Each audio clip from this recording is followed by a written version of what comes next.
Ahalya hospital నుండి వచ్చాక gate దగ్గరే బుర్కా పట్టుకొని లోపలికి ఎలా వెళ్ళాలా అని ఆలోచిస్తూ ఉంటుంది. ఎలా వెళ్ళాలి?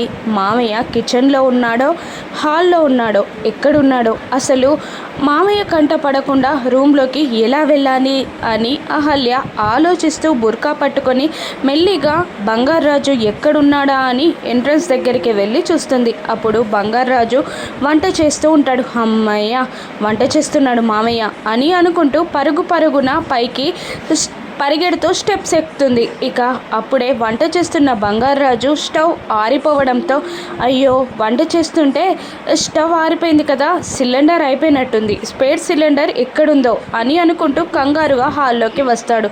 అప్పుడే పరుగున అహల్య స్టెప్స్ ఎక్కుతూ పైకి వెళ్తూ ఉంటుంది.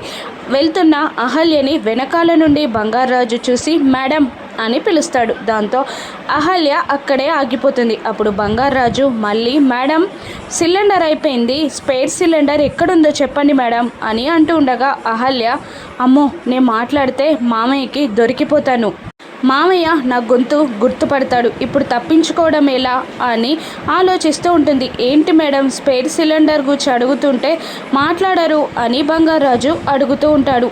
అహల్య అలాగే మౌనంగా నిలబడి టెన్షన్ పడుతూ ఉంటుంది. ఇప్పుడు బంగారాజు అహల్యని చూసేస్తాడా? అహల్య ఎలా తప్పించుకుంటుంది? అహల్య గతం బయటపడనుందా? రాను ఎపిసోడ్స్లో చూద్దాం. Thank you for watching.